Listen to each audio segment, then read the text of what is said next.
sou o professor Paulo Barros, leciono História e Sociologia na Escola Estadual de Educação Profissional Maria José Medeiros, em Fortaleza. Oriento uma equipe na Alberelli, a equipe se chama Xanguians, formada por estudantes muito dedicados e amantes da história e da cultura afro-brasileira e indígena, e esse grupo está fazendo um trabalho muito bonito.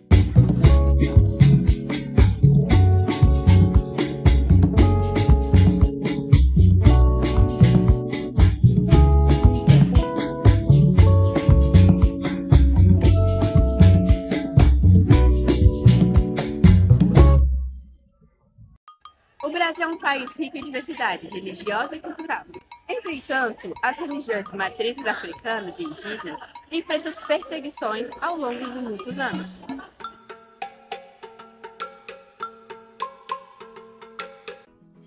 Desde a colonização, as práticas africanas e indígenas foram marginalizadas. O cristianismo foi imposto à religião dominante, enquanto as crenças nativas foram tratadas como bárbaras e demoníacas, que no caso é o contrário do que eles pensavam.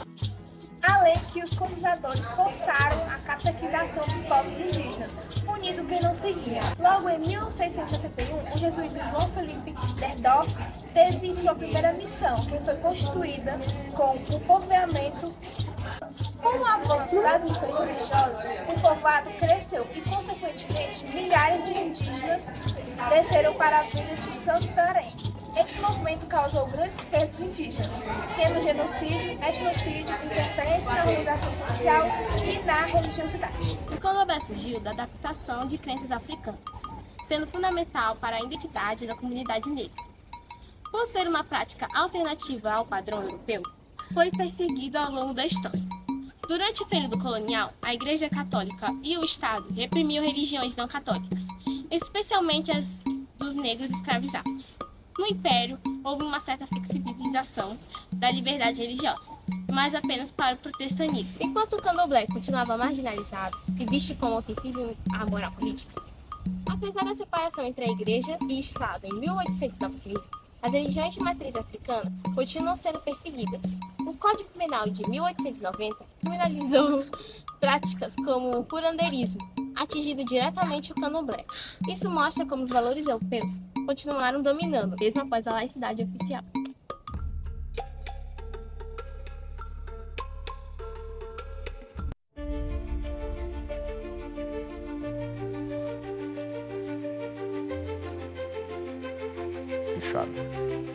Bruxo, filho do diabo, servo de Satanás, pegue suas imagens e suma do nosso condomínio, ou vamos invadir e quebrar tudo, depois queimar em nome de Jesus. Não é fácil para o João reviver o dia em que encontrou tudo isso escrito na porta de casa. Embora muitas vezes tenham mudado, a intolerância persiste. Casos de vandalismo, discriminação e discursos de ódio são frequentes. No primeiro semestre de 2024, o número de denúncias de intolerância religiosa no Brasil aumentou em 80%, em relação ao mesmo período de 2023. Foram 1.227 denúncias no primeiro semestre de 2024, contra 681 no mesmo período de 2023. O Rio de Janeiro é o estado com mais denúncias de intolerância religiosa no Brasil. Até 16 de novembro de 2024, já havia 217 registros no estado, superando o número de 2023, que foi de 170 casos. Intolerância religiosa é crime. Agora, o Brasil está experimentando uma ondinha de as pessoas irem em terreiro quebrar santo, uma falta de respeito, assim, brutal, né? Respeito é bom e todo mundo gosta. E desrespeito, nesse caso, é crime.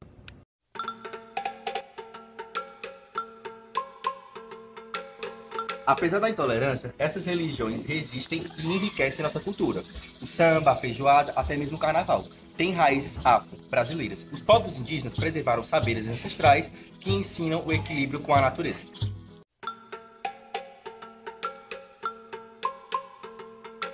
Apesar de séculos de perseguição, as religiões de matriz africana e indígena resistem, enriquecendo a cultura brasileira com saberes ancestrais e tradições. A intolerância religiosa ainda é um desafio, mas o respeito à diversidade é essencial para o Brasil mais justo e plural.